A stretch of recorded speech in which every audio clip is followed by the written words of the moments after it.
Yeah, so I completely, I was going to say I completely understand, but I don't actually understand. But that doesn't mean I don't appreciate someone whose opinion differs than mine on the subject. What I'm understanding is that there are individuals who see that maintaining this equality of diversity on our boards and commissions with that of our society at large would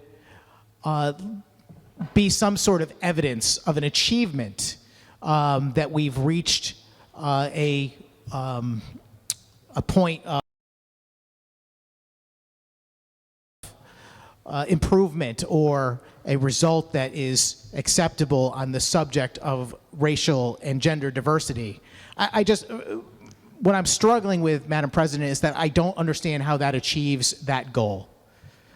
Because essentially, if you're achieving that goal by virtue of creating a policy that forces it to happen, I don't believe you've achieved any change culturally. And I think that that is what the goal has always been.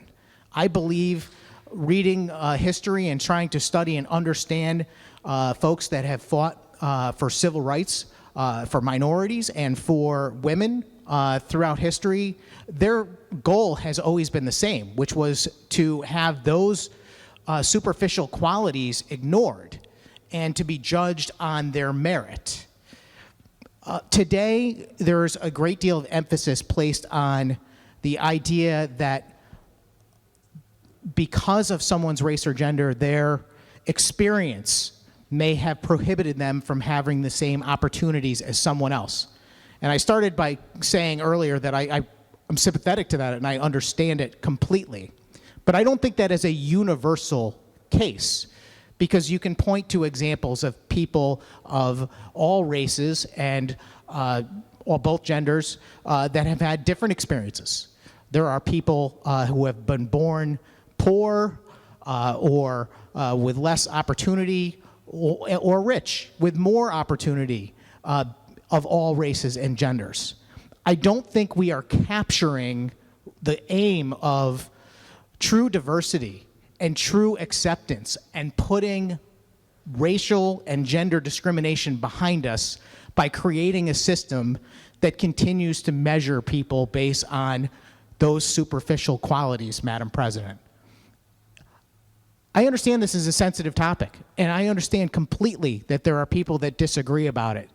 But I wanted to take a few minutes tonight to try and express this as sincerely as I possibly could, so people can understand why someone like me would be opposed to a policy like this.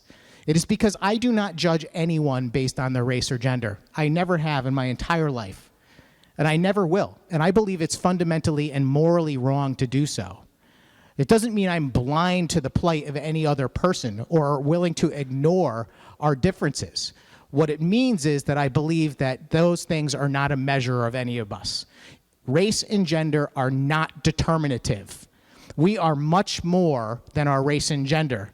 This bill implies that we could plug in a white female or a black male into a category to make up a board or commission, and that makes things okay. And that's just wrong. And in fact, I believe, and I don't want to say anything to be provocative, but I believe that would, in fact, create a system that promotes racism on the virtue of judging people simply by their outward and superficial characteristics.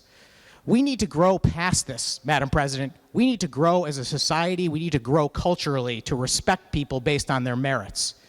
Until we do that, until we are willing to put aside the notion that we have to keep writing more policies that take into consideration superficial characteristics that don't mean anything. Oh, we lost one white female from our board, we must replace them with another white female, as those are the same thing. That's a wrong way to look at people. It's just that simple. Every one of us is an individual who should be treated as an individual. Our Constitution, the system of laws and government in this country, is based on the idea that we are not members of groups.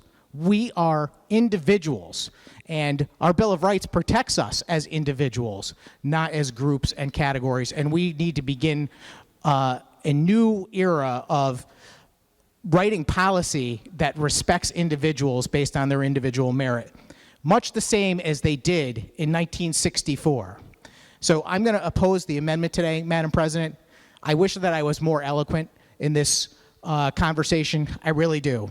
I want to just close the discussion on the amendment by saying that I do genuinely appreciate the conversation I had with the chairman of the GAE committee. I know that she does not see this the same way as I do, but I respect her views immensely and her willingness to discuss them with me honestly, and I hope she appreciates my willingness to do the same. Thank you, Madam President. Thank you, Senator. Will you remark further on the amendment that is before the chamber? Good evening, Senator Winfield. Good evening, Madam President. How are you? Madam President, I rise in support of the amendment and the underlying bill. There is what we would like there to be, and then there's reality. At one point during the discussion, I heard that race is not determinative. Yes, it is. I've lived in this black skin my whole life, and race has determined a lot. And I know for women who have lived as women, the fact that they are women has determined a lot. I would like the comments I hear, not just tonight, but a lot of the time around the circle to be the truth. But the reality is that the fact that you are black, the fact that you are a woman, the fact that you are Native American, the fact that you are whatever you are matters. And it matters very much in this country. And it is not simply because we have a constitution, not simply because we have a Bill of Rights, that all of a sudden when people decide to, they wake up and things just get better. It's because we have, through policy, changed the way things work in this country. As a matter of fact, we had a Bill of Rights that still didn't respect the fact that I am a human being, right? The Bill of Rights was created, and as a black person, I still wasn't really treated as a human being in the United States of America. So there is the dream and people's perspective about the dream, and then there's the reality that we live. The amendment that is before us is not wrong, it is the right approach. It is not through hoping that people are going to be better that they become better. It's through saying, you must be better. You must do these things. You know, I hear a lot of talk around the circle about what we mandate, what we tell people to do. That's actually the job we have. We have the job of coming here and telling people to do this thing or that thing, or not do this thing or that thing. And one of the things we should tell people to do is be better, particularly when it is in reference to other citizens, other human beings. They should be treated as human beings. One of the ways that you get there is not by racism, which the policy that is in the amendment is apparently viewed by some people as moving us towards, because this policy doesn't say one race is better than the other. This policy doesn't say one gender is better than the other. This policy says that we have done it wrong and we shouldn't continue to do it wrong. This policy says, hey, state of Connecticut, you have 70% of your boards and commissions are white men, and your state isn't that. So maybe you should endeavor to make sure that what you have are boards and commission that look a little more like your state. And if we can call that wrong, well, then we know how we get here today having this conversation. We get here today having this conversation because we take our heads and we put it in the sand and we say, well, we hope that it gets better. Well, actually, we don't say that. The people that say that are the people who have the privilege to say that. The people for whom to say that it's okay. You know who it's not okay for? The people who this amendment refers to. People like myself, Madam President, I will take some liberty, people like yourself, it's not okay for them. And so I rise today to support this amendment because contrary to what may have been said before I rose in this chamber this evening, this is the right policy for the state of Connecticut. Thank you, Madam President. Thank you, Senator Winfield. Will you remark further on the amendment? Close by mentioning the part that we had already discussed under the amendment. I'm disappointed that the conversation it went in the direction that it did. For me, I'm going to continue to go through my life judging people based on their merit, and I am not going to determine anyone's quality as a person or background based on their race, gender, or any other superficial category. And I am never going to feel like I am wrong in that regard.